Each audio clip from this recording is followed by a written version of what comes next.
Hello, everybody. Welcome to this scientific webinar on update and perspective of thrombophilia diagnosis. I'm Christophe Duroux, International Market Manager at Oriba Medical, and I'm pleased today to welcome Professor Pierre-Emmanuel Morange, Head of the Department of Hematology at the University Hospital Latimone, Marseille, France, and Professor of Hematology in the Faculty of Medicine at the Aix-Marseille University. Good morning, Mr. Morange. Good morning, Mr. Duroux. It's a great pleasure to be with you today to talk about thrombophilia. And I will be, of course, happy to discuss after my talk on every questions that may be raised during the presentation. Thank you again. Thank you again. I think it will be great. But today we are also pleased to be with our hemostasis product specialist, Bruno Pougot, who will be pleased to answer your question as well. Good morning, Bruno. Good morning, Christophe. Good morning, Professor Morange. And good morning or good afternoon, everybody, depending from when and where you're watching this webinar, and welcome. Hemostasis disorders have been especially highlighted during COVID-19 disease, and today we are pleased to share the latest advancements in terms of diagnostics indications for thrombophilia assessments. We'll start with a live presentation of 45 minutes before going back to a Q&A sessions for answering your questions. We'll ask you please, as usual, to switch off your microphones and cameras. Do not hesitate to use the chat box to ask your questions, and we'll be back to you afterwards. Now, Mr. Morange, you have the floor. Let's start. So I'm happy to discuss with you today about biological thrombophilia in 2021, the state of the art. I won't go, this will be, of course, for sake of time, a large overview. And of course, I would be happy to answer more specific questions if needed. And I won't talk about COVID-19 today because I think that there are specific webinars about that. But I would be happy to have a discussion about that in the Q&A session. So, let's start with the brief introduction of venous thromboembolism, because the specific phenotype where you need thrombophilia screening is venous thromboembolism. And when we talk about VTE or VT, it includes deep vein thrombosis and pulmonary embolism. It is a common disease affecting more than 0.2% individuals a year, with a high mortality rate of 10%. And this is a chronic disease because about 30% provoke VT events will reoccur.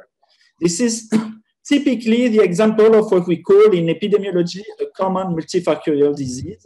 Why? Because we have an interaction between environmental risk factors such as sex, pregnancy, therapy, immobilization, and other weight, and genetic factors, because we know that genetics play a key role in venous thromboembolism. So going back to the importance of venous thrombosis in the setting, there are in fact two complications of venous thrombosis. Of course, the pulmonary embolism, which is the migration of the totality of the part of the clots from the limb to the pulmonary artery, and the post-thrombotic syndrome, which is often less considered as severe as compared to pulmonary embolism, but which is a real problem in venous thrombosis.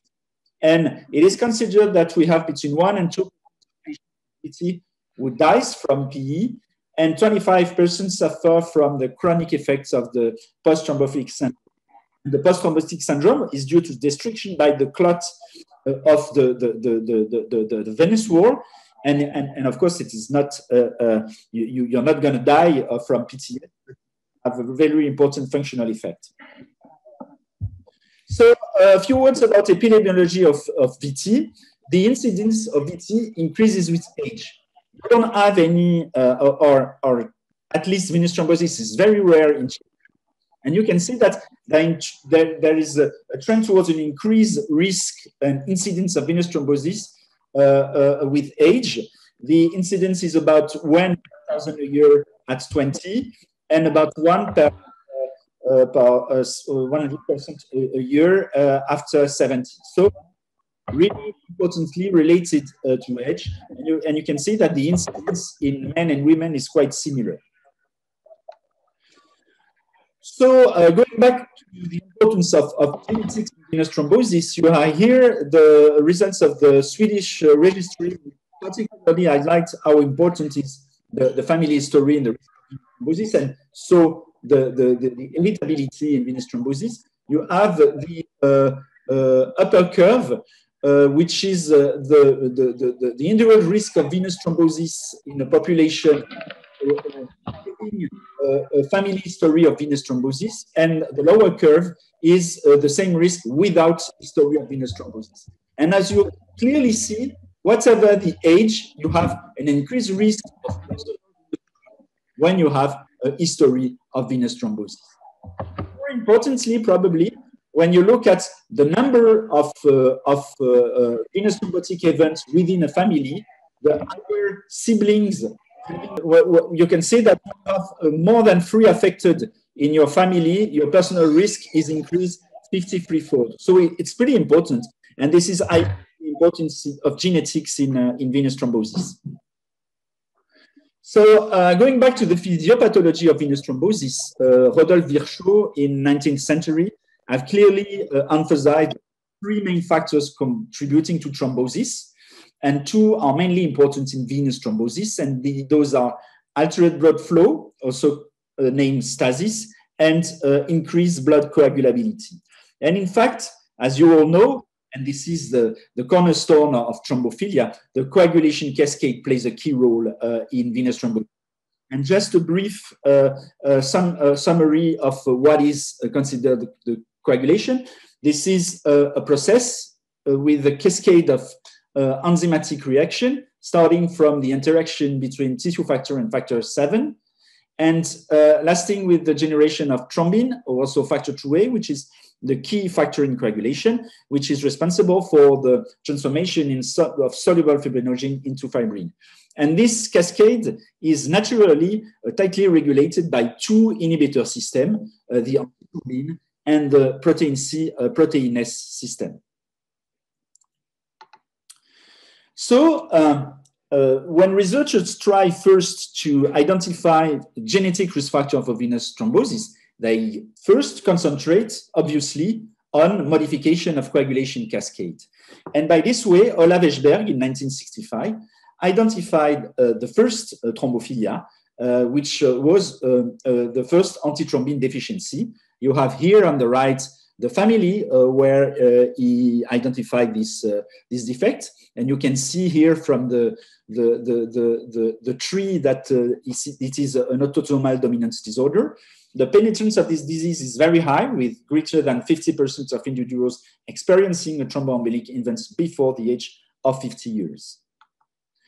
So here you have how antithrombin inhibits coagulation.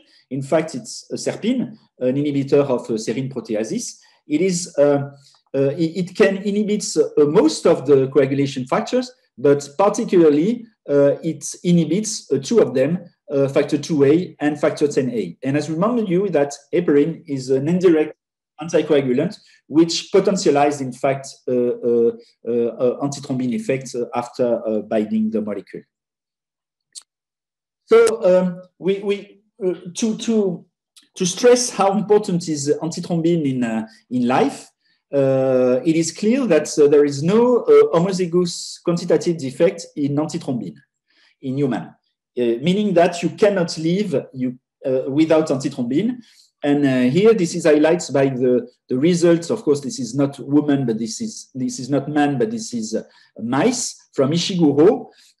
And you show that you have early abortion, as you can see from this fetus mice, when you have no antithrombin, when you knock down the antithrombin gene, and this is due to something related to hypercoagulation and DIC. So you cannot live without antithrombin, which highlights the importance of this molecule. And when you want to diagnose antithrombin deficiency, you need to start with measurements of the antithrombin activity in plasma, and you go for a defect when the value is lower than 80%. And then you need to measure the quantitative level of antithrombin in plasma, usually by ELISA or other techniques, because it allows you to separate the quantitative deficiency of type 1 when antigen is also low of qualitative deficiency where antithrombin antigen is normal. And this is, in contrary to PCPS, this is why you need to separate quantitative and qualitative defect in antithrombin, because the risk is pretty different, as you can see here. The risk in certain subtypes of antithrombin deficiency, such as 2 HBS, it means a mutation which affect the heparin binding site, the risk is lower than the type 2 affecting the reactive site and the quantitative type 1, which is 80% of antithrombin deficiency. And how to separate those two qualitative defects, 2 RS and 2 HBS, you need to sequence the SERPINC1 gene, which is a quite small gene of about 7 exons. And to highlight the lower risk mediated by type 2 HBS, you can find homozygous of this type of antithrombin deficiency. Now let's talk about the PCPS system. It is also the second most important inhibitor system in coagulation. It starts with the activation of protein C, activated protein C by the thrombin thrombomodulin complex at the surface of the endothelium. And the action of PCA is increased by its cofactor, the protein S. And protein C acts very differently from SERPIN because it inhibits factor 5A and factor 8A specifically by proteases, by a specific cleavage, which allow the two molecules to be inactive. Homozygous defects in PC or PS are possible. They are very rare, and they lead to neonatal DIC, as you can see here from this picture, when you have a skin necrosis in a newborn. This type of homozygous defect came most of the time in consanguineous families when you have heterozygous defects in both parents. And there is a special treatment for kind of defect. Usually for PC, it's lifelong treatment with the PC concentrates and an anticoagulation by VKA. Now we have the fourth area, which is due, in fact, to a coagulation phenotype, which is called the resistance to activated protein C. And this phenomenon has been identified by this kind of phenotype by just observate that when in a normal plasma you add an increased concentration of activated protein C, you have a trend toward an increase, a prolonged APTT ratio, and this is dependent on the activated protein C. But he observed that in some patients with venous thrombosis, you cannot find this situation. You increase the concentration of proteins of activated protein C, but the APTT is not prolonged. That's why it call it the resistance to activated.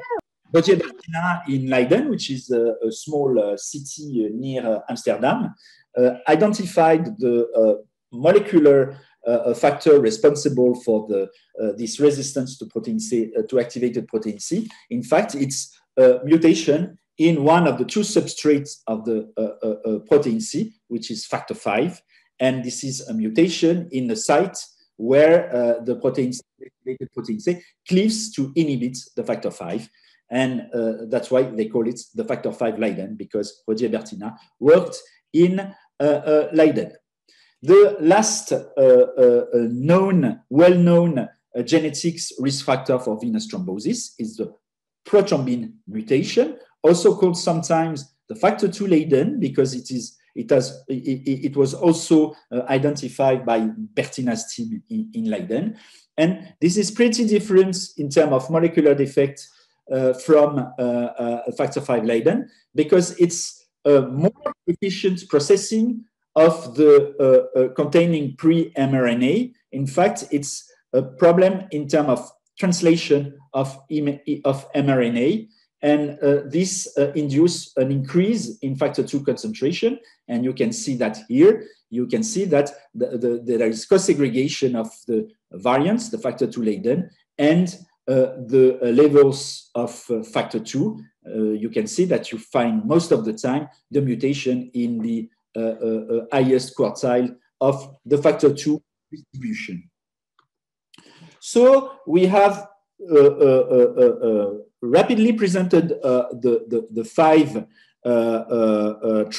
genetic thrombophilia that are used now in clinical setting in the so-called thrombophilia screening. And you can see that we can pretty nicely separate what we call severe thrombophilia due to a defect in coagulation inhibitors from moderate thrombophilia, which are factor V Leiden, a prothrombin mutation. Those two different thrombophilias can be separated because of their prevalence in general population. It's very rare for the 3 inhibitor defect and most common for factor V and factor II Leiden. The risk it confers is also pretty different. The increase is 10-fold for the inhibitor deficiency and 5-fold for factor V Leiden and 3-fold for the prothrombin mutation.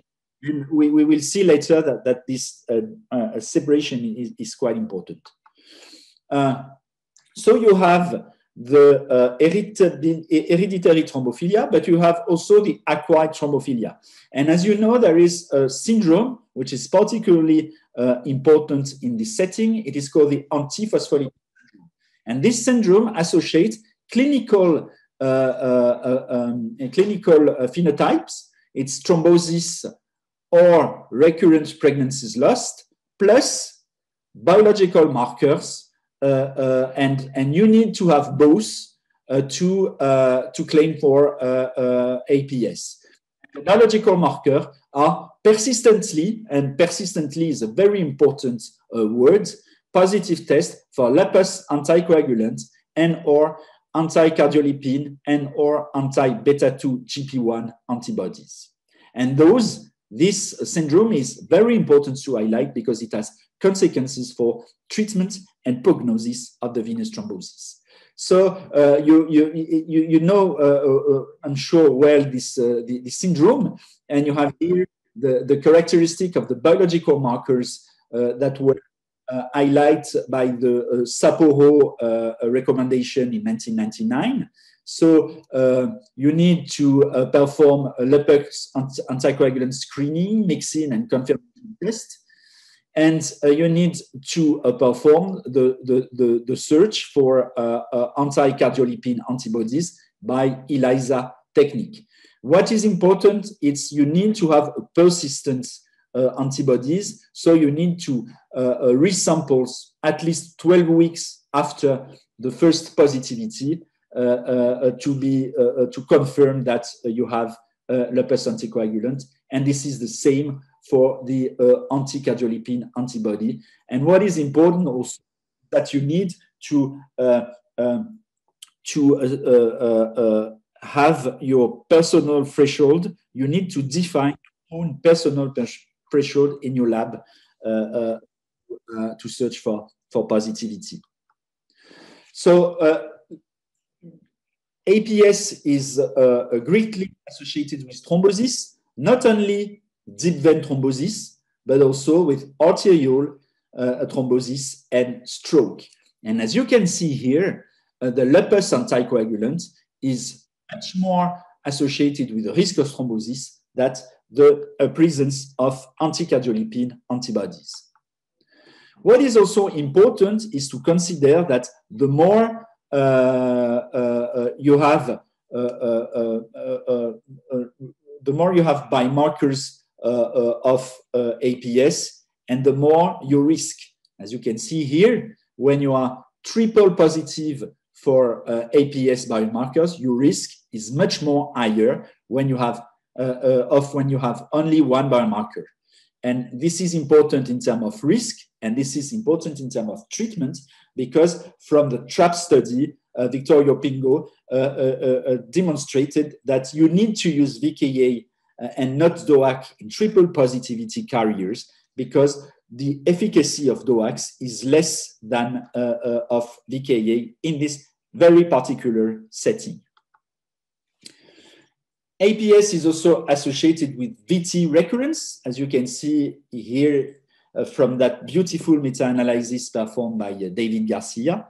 And this is also important in terms of management, because APS, when you diagnose APS after a first venous thromboembolism, you go directly for a long-term anticoagulant therapy, which is required. And this is, to my knowledge, the only situation, clinical situation, where you go directly for a long-term anticoagulant therapy after a first venous thrombotic event. Otherwise, it's always a matter of discussion. So now it is important. Now we have setting up what is the thrombophilia screening at that time, and now it is important to discuss about why testing for thrombophilia is needed, and we'll see that it's not so obvious. Even those factors are clearly associated with the risk of venous thrombosis. So the first important reason why theoretically you want to test for thrombophilia is to explain the pathophysiology, especially if VTE was unprovoked. And this is not so easy, because as I told you, venous thrombosis is the pure example of what is a complex disease. When you have in presence of a Mendelian disease, this is pretty easy. You have a mutation in a gene, and when you have the mutation in this gene, you have a phenotype, you have a disease, and this is clear. If you don't have the mutation, you don't have the disease. So the penetrance is 100%. And this is not the case for complex disease for venous thrombosis, because you have this interaction with this gene environment interaction. So you have multiple genes and multiple environmental risk factors, and the combination of those factors are responsible for the clinical event. So, of course, it's much more difficult to say that one factor is responsible for the phenotype. This is nicely highlighted by a modelization performed by Fritz Rosendahl and published in The Lancet in 1999. Fritz Rosendahl is the pope in genetics of venous thrombosis. And you can see that from this example that you can easily understand what is a complex disease. If you are a young woman, if you have a heterozygote factor V Leiden, so you have a genetic risk factor for venous thrombosis, but it is not enough to have a venous thrombotic event when you are 15 or 20. You need to have environment factor together with genetic risk factor. You need to have, for example, oral contraceptive, estrogen, which increase your risk together with a factor V Leiden.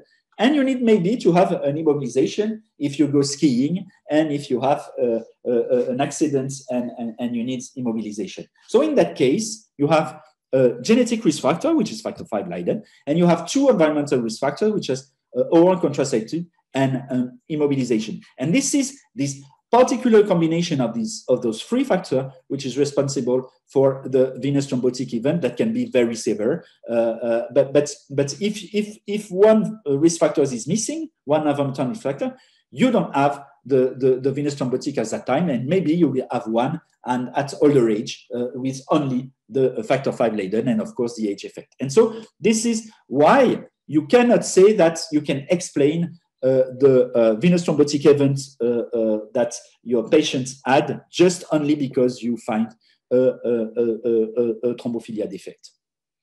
The second point where the thrombophilia screening could be of importance is to predict the risk of recurrence. Because as I told you, the recurrent risk is really important, because venous thrombosis is considered as a chronic disease with more than 30% risk of recurrence after 10 years of the first event. So does the presence of thrombophilia defect can help you to better identify whose patients will have a reoccurrence. And this is not so obvious this time also, because as you can see here from the two major studies aiming to identify, to see whether thrombophilia, biological thrombophilia was associated with a risk of recurrence. It's here the study from Trevor Baglin, and here the Leiden study. And as you can see, in the two studies, the upper curves are patients with thrombophilia defects, and the lower curve is those without. It's you evaluate the recurrence after stopping of the anticoagulant treatments after the first event, and as you can see, there is no significant difference between the two curves, even in the British study and in the Netherlands study. So it's not obvious that biological thrombophilia is associated with recurrence. At least the effect is not so important. Of course, you can argue that there are a very low number of severe thrombophilia in those studies.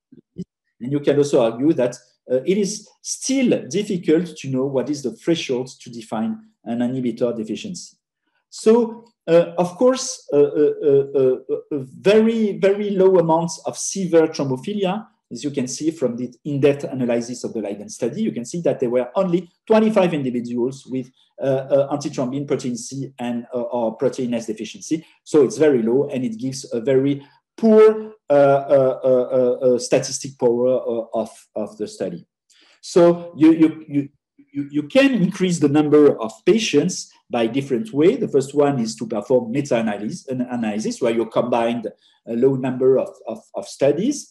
And by this way, you can see that the factor V Leiden or the PT mutation are in fact associated with the risk of recurrence. This is, of course, obvious, but you can see that the risk is very mild, because it's 1.41 for factor V Leiden and 1.72 for factor II Leiden. So even if this is statistically associated, it's not obvious that it will impact the way you cure venous thrombotic events. For inhibitor deficiency, those very rare defects, a way to increase the numbers is to work on families who has this defect, because of course you will face a higher number of patients having the defect. And by doing so, this is a work, a very nice work performed by Willem Leijering in Amsterdam. You can see that when you have an inhibitor deficiency, your risk of recurrence is much more higher than having factor V Leiden or PT mutation. So it highlights that having an inhibitor deficiency may increase the risk of venous thrombosis. So another point very important in individuals who have a personal history of venous thrombosis is you can stop after a certain time the treatment of the venous thromboembolic events, but you need to tailor prophylactic anticoagulation in high-risk situation. And in this particular situation, is that important to know whether the patients have or not a thrombophilia defect. And once again, this point is not so obvious. Let's have as an example the pregnancy, which is probably the situation the most important for that. Very briefly, venous thrombosis is an important matter in pregnancy, because it complicates approximately 1.2 in 1,000 deliveries.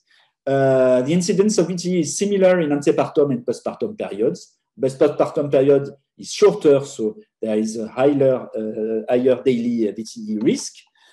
Increased risk persists until 12 weeks postpartum, with greatest risk in first 6 weeks after delivery. And diagnostic, prevention, and treatments of VTE in pregnancy must consider both fetal and maternal well-being. So it is important because it is considered as being the second or the first risk of maternal death. So again, is thrombophilia measurement important in a woman who had a personal history of venous thrombosis and who wants and who starts pregnancy? And this has been evaluated by Brill Edwards in a quite old paper now, published in New England Journal of Medicine in 2000, but it's a prospective study, and we don't have a lot of prospective study in this setting. And what it shows that what they have done, they have performed no drug prevention, so no prophylaxis during antepartum period of those women with a personal history of venous thrombosis, and just anticoagulant and prophylaxis for 6 weeks in postpartum. And they have taken into consideration two factors: the temporary risk factor at the time of the first venous thromboembolic event, and thrombophilia screening. And what they nicely show is that when you have an environmental risk factor at the time of first VT event and a normal thrombophilia screening, you don't have any risk of recurrence during the antepartum period. And of course, it's an important result because, as you know, the anticoagulant treatment that you can use during pregnancy is heparin. And as you know, heparin must be administered by subcutaneous injection. So it's better if you can resume this, if you can do without this kind of treatment during a pregnancy. So what do we know in this particular setting? Once again, in pregnancy in a woman who had a personal history of venous thromboembolism. And for this, there are recommendations that has been published by American Society of Hematology in 2017. And you can see that two factors needs to be taken into consideration. One factor is the type of situation during the first VT event. And they don't talk about thrombophilia. What they say is that if the first event is a non-provoked one, you need to have an AP and PP prophylaxis, and you need to start the prophylaxis early in the antepartum period. And this is the same when your first VT event is provoked by a hormonal risk factor, oral contraceptives, or a previous pregnancy. Once again, you need to have a prophylaxis during antepartum period and postpartum period.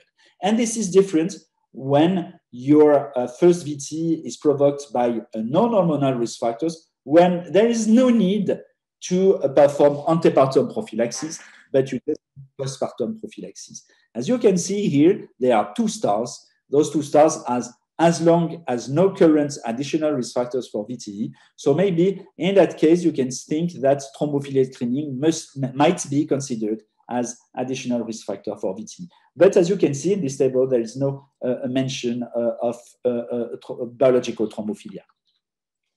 So I leave you this workflow. It is pretty important. It has been published by Jean Connors in the New England Journal of Medicine in 2017, and it's nicely highlights when you need to perform a thrombophilia screening in patients with first VTE. As you can see, when you have a first VTE provoked by strong triggers, you don't need to go for a testing because most probably your thrombotic event is due to those strong triggering factors. When your event is provoked by weak triggers in young patients with strong family history and female family members of childbearing age, there is a possibility to perform a thrombophilia screening. And if you want to do so, you consider screening the different parameters we have described before, together with anti-phospholipid antibodies. If your first event is unprovoked, also it could be of importance to make thrombophilia screening. And then you must concentrate in this particular case, particularly on antiphospholipid syndrome. And if your patient is young and has a strong family history, you go for the genetic thrombophilia screening. If you have a venous thrombosis at unusual site, I'm not going to go into details in this particular setting because it is out of the webinars today, but cerebral veins, you are doing the classical thrombophilia screening. If it's splanchnic veins, you go for the classical, but also you need to search for myeloproliferative disorders or a PNH. The two first situation of the possibility of testing for thrombophilia was based on the fact that it was focused on patients who had a personal history of venous thrombosis. What about now the asymptomatic patients where they have a family history? Is there an opportunity for prophylactic anticoagulations in high-risk situation, especially in patients with high-risk thrombophilia? So that may be obvious, but it's not as for the first clinical situation, not so obvious. Here you have once again the ASH recommendation for pregnancy, but this time we are dealing with thrombophilia screening for future pregnancy in women without a personal history of VTE. And you have here the different thrombophilia, and you can see that this time you have two main factors. This is the presence of hereditary thrombophilia and the family history of VTE. And you'll see that for mild thrombophilia, the anticoagulation prophylaxis depend on the presence or absence of a family history. When you have a factor 2 Leiden or a factor 5 Leiden heterozygous, and whatever the family history, there is no need to perform antepartum or postpartum prophylaxis. When you have PC or PS deficiency, you may go for postpartum prophylaxis if you have a family history of VTE. Otherwise, they consider not to perform anticoagulant prophylaxis. For antithrombin deficiency, as you can see here, you go for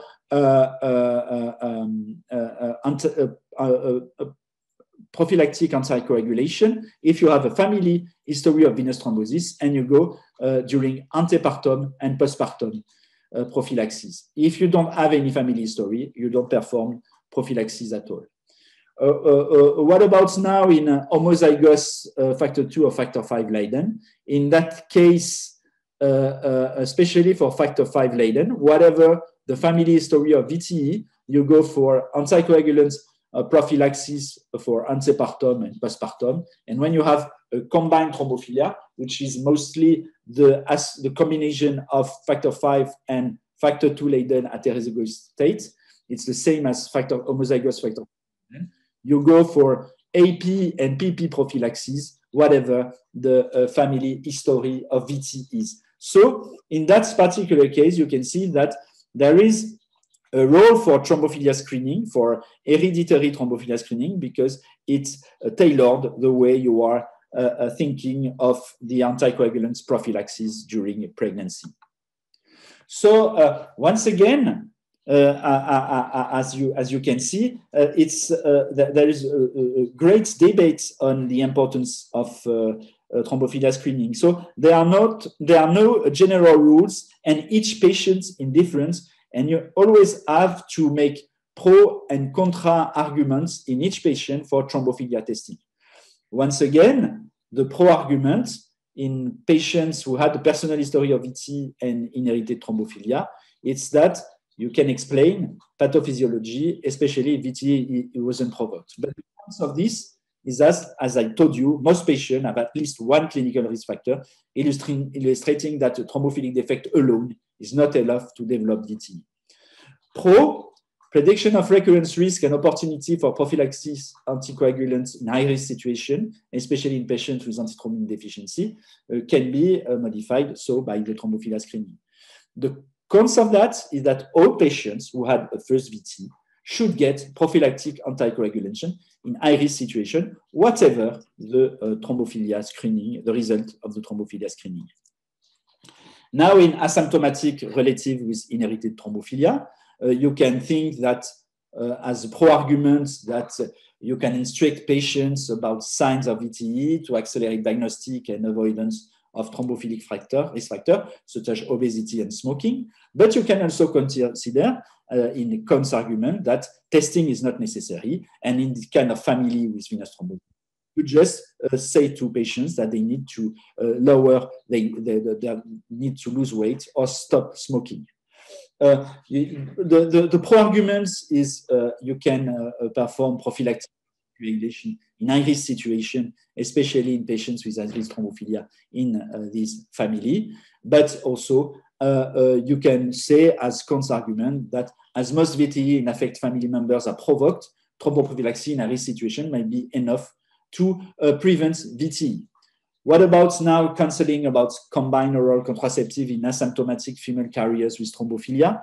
Of course, some pro-argument is that you can have a strategy where you use COC in young women without the family defect, and you cannot use them in case of the presence of the thrombophilia, the biological thrombophilia. But the cons argument is that there is a possibility that there is a false reassurance if thrombophilia testing is negative, and we know that in those kind of family, even if you don't carry the thrombophilia defect, you still at increased risk of venous thrombosis compared to the general population. And so an idea of some scientists is to consider alternative contraceptive in all women with first degree relative with VTE without testing, and whatever the result of the testing is. And also there is a cons argument about thrombophilia screening is that it can induce a psychological distress of knowing to be a carrier and difficulties to obtain health or life insurance in a certain country. So now if you look at what can be the diagnostic workup for thrombophilia screening.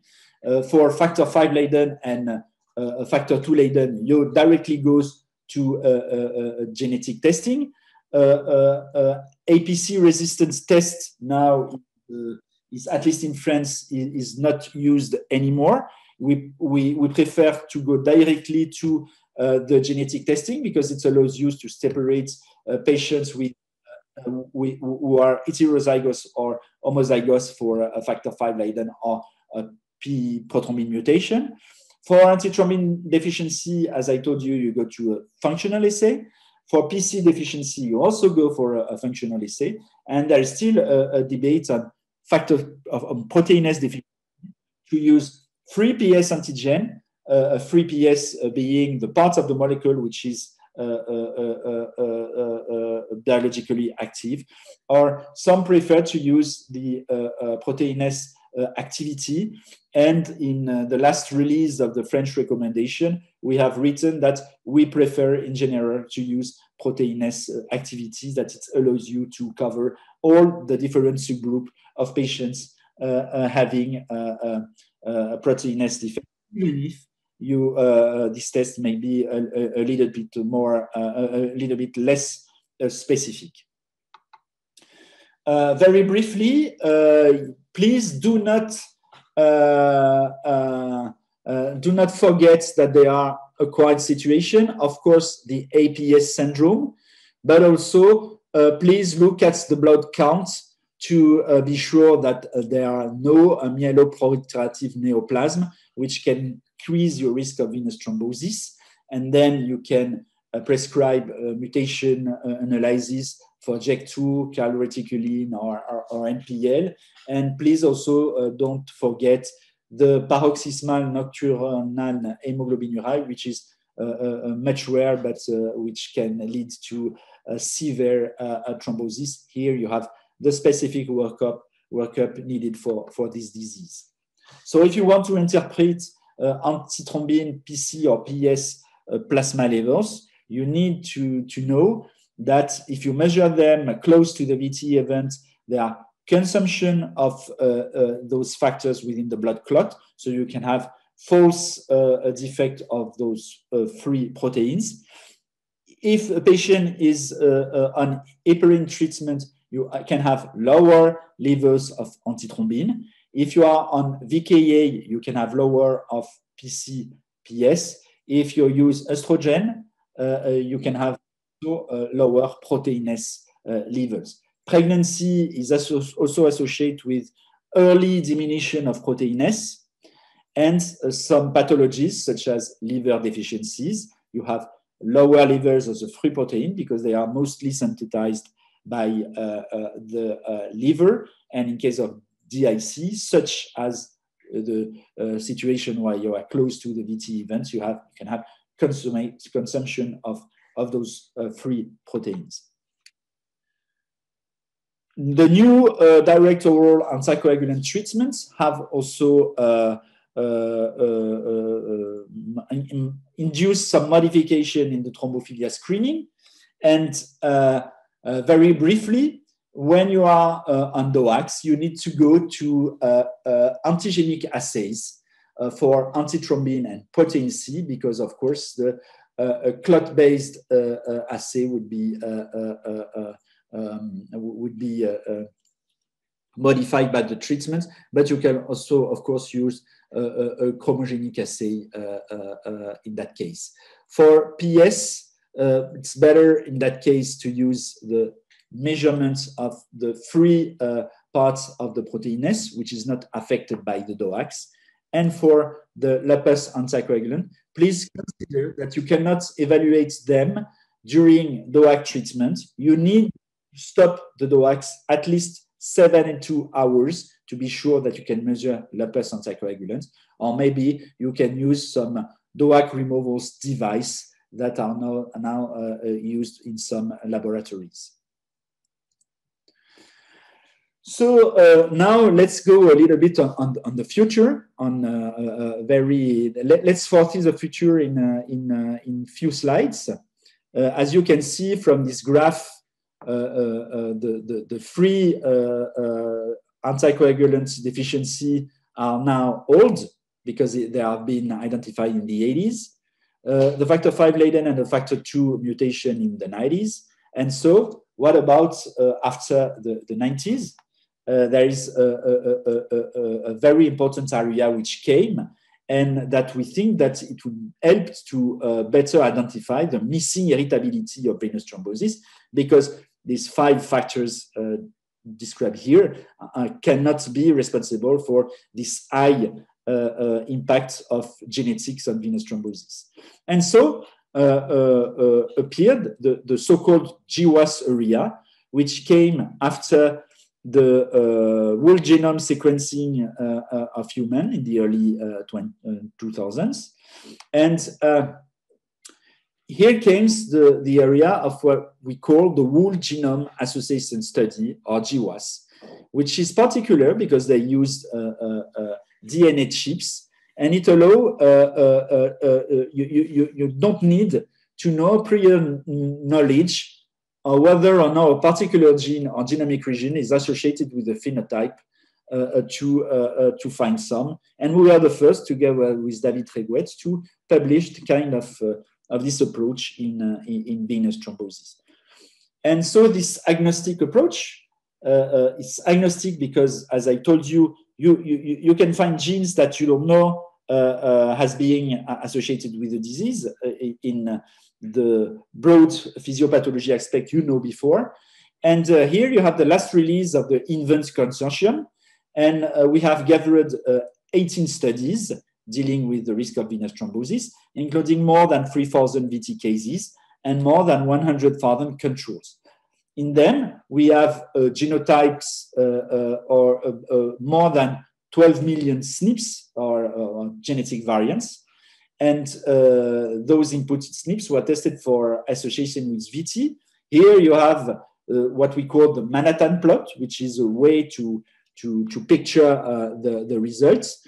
And if you have a plot which is higher than this red line, which is the genome-wide threshold, it means that this chromosomic region, this locus, is associated with the risk of venous thrombosis. And by this type of approach, we were able to identify at least 14 novel susceptible loci for venous thrombosis. And here you get the tables summarizing those loci and those new genetic variants associated with this venous thrombosis. And Bengt Zoller wrote a very nice, elegant editorial which was associated with our publication. And he separated the different new genes or genes identified in this study according to the biological pathway. And what is interesting is that when you combine the variant located in the coagulation factor or those located in the anticoagulation factors, you explain only 10% of heritability of venous thrombosis. What is also important is that it clearly shows that you have variants in platelets which are associated with the risk of venous thrombosis. And this is particularly of importance because until very recently, we were thinking that platelets affect arterial thrombosis, but not venous thrombosis. At least it was the way I was taught in medical school, that platelet doesn't play a role in venous thrombosis. And as you can see here, from this kind of approach, you can say that this is not true. And what is also very important is that you can identify, and this is the way GWAS strategy is very nice, you can identify totally unexpected genes, meaning that you don't know before doing the study that they can be associated with the risk of venous thrombosis. And what I will talk a bit in 2 slides on the work we have done with one of those genes, the SLC44A2 in my group in Marseille.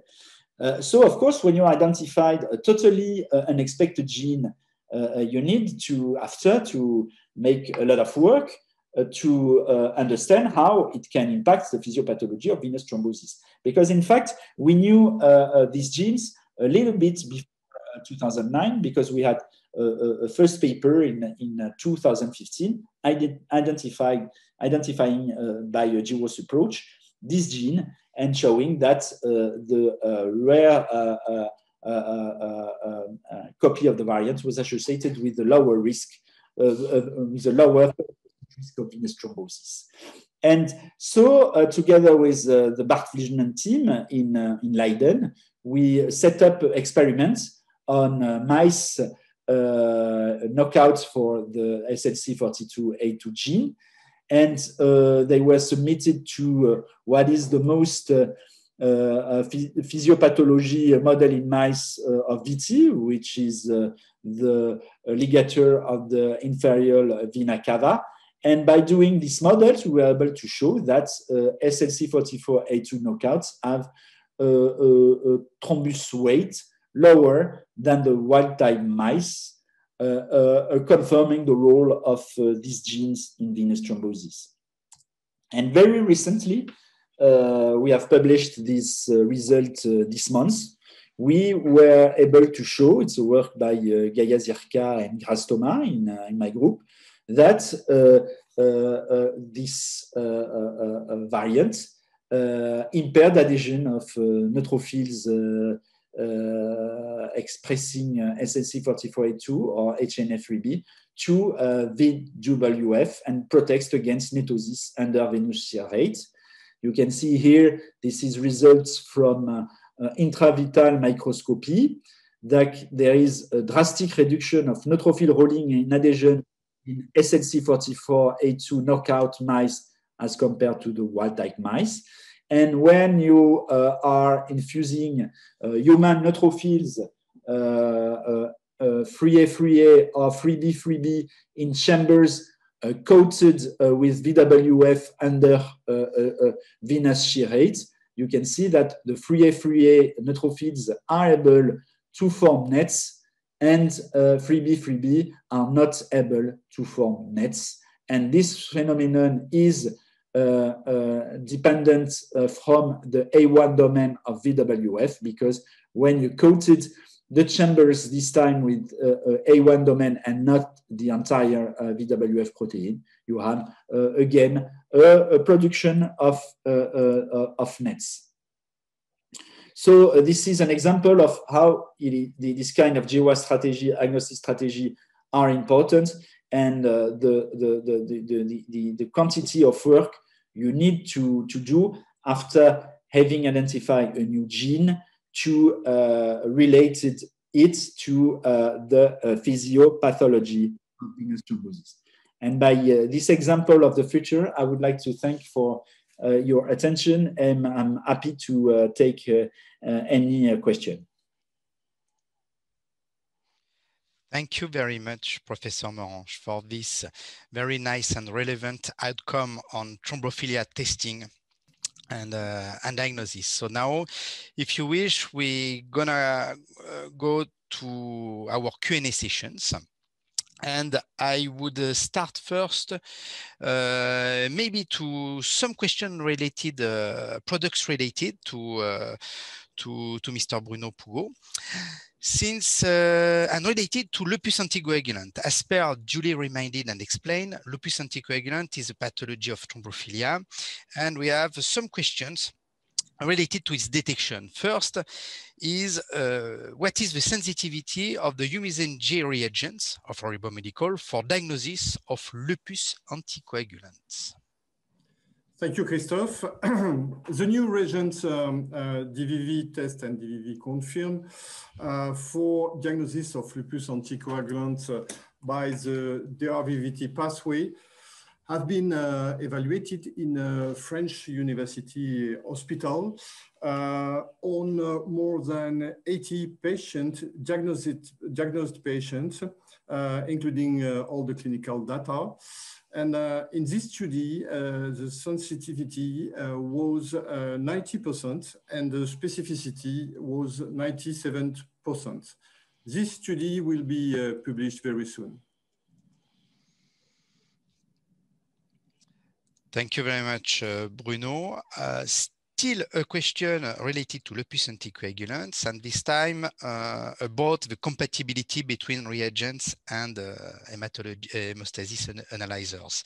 Since the question is it possible to use Horiba Humizin G reagents with my Stago Star Max system? Oh, an interesting question, Christophe. In fact, the DRVVT screening and confirmation tests are clot-based assays.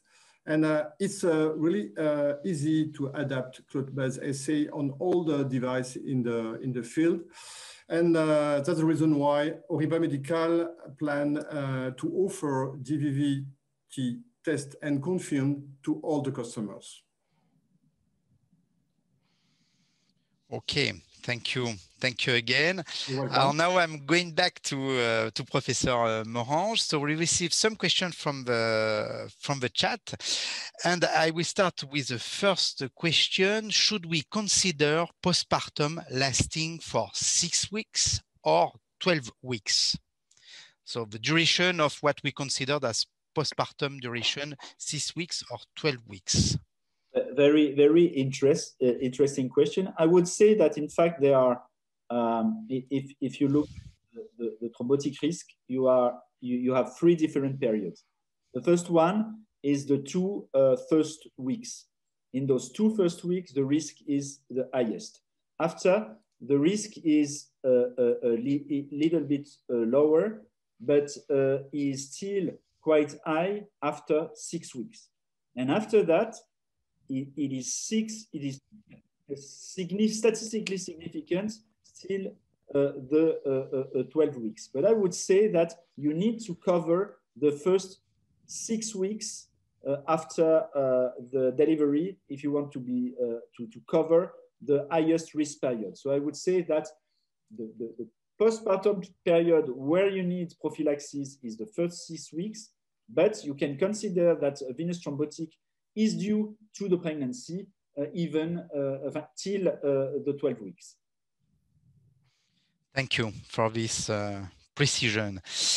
Another question, what about the antithrombin pleiotropic type 2 deficiency? Do we have to still consider it? So antithrombin pleiotropic type 2 deficiency. Of course, we have to consider it. Very good question. I didn't mention it in my talk, but and the risk is similar to the type 2 reactive site. Okay. Additional question as well from the same person. Do you have some DOI removal device to recommend? DOI removal device to recommend? Once again, this is a pretty good question. And I'm not very familiar with those devices. I know that we have tested one which was not so efficient several years ago. I might say maybe Mr. Pugo has some information about that, but I'm not very in fact, in my lab, we do not use them. We prefer to stop anticoagulant treatments for 72 hours and then go for a classical measurement for lupus anticoagulants. We don't use them, but I know that some are efficient and perhaps Mr. Pugo has some information. Sorry, unfortunately, I do not have any additional information on my side on this topic. Sorry for that. For me, just to clarify my thinking, if you perform your thrombophilia screening after 3 months after the venous thrombotic event, there is no situation where you cannot stop the anticoagulant treatment for 3 days, perform your thrombophilia screening, and then day after restart the anticoagulant treatment. That's what we are doing. This is the strategy we are using in our center. Thank you. Okay, thank you again. So now I have also some questions from another channel, communication channel, and I wanted to go back, and you mentioned very well, of course, the potential risk of oral contraception. We know that the third generation of contraceptive pills are usually safer and effective for many women, but is there still need additional monitoring in special cases such as women over 35 years age, smokers, perimenopausal women, or even adolescents? What are your recommendations on this point? Thank you very much for this very important question, because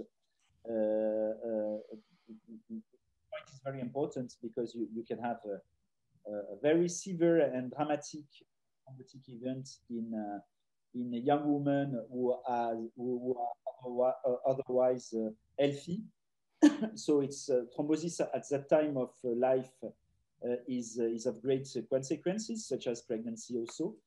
And so the first, please take into consideration the other risk factors. So for me, it's totally impossible to think of oral contraception based on estrogen if you are facing a woman who is smoking. If you want oral contraceptive based on estrogen for those kind of women, you need to make them quit smoking. So this is the most important point. The second point is that thrombophilia screening can be of some help in families where you have a history of venous thrombosis. And at that time, of course, in women who have severe thrombophilia, you will not use oral contraceptive based on estrogen, but use progestin only. And for women without the defect, you may think if you may think of using oral contraceptive with estrogen, particularly if the progestative only pill is not well supported by the young woman. Thank you for this detailed point. Maybe now let's go to another clinical case, I should say, about potential recurrent complication of long journeys when traveling, maybe before than today, what we call the famous economy class syndrome for VTE. So once again, a very important question in clinical practice, and those points are oftenly asked. I would say that you don't need thrombophilia screening for this particular situation. What you have to do if your flight or journey is lasting more than 5 hours, you need to use stockings, at least socks, and you need to drink water. If you are doing that, you will strongly limit the risk of venous thrombosis, and you will keep the prophylaxis based on anticoagulant treatment only in people where the thrombotic episode were very recent. Otherwise, you don't need to perform anticoagulant prophylaxis in this type of case. Thank you for these recommendations. Another question we have also received from the chat of our attendants today: what is the preferred or maybe suitable time to test thrombophilia after stopping anticoagulants? Thank you again. As I have partly responded to that question previously, I would say that for me, at least this is my favorite time.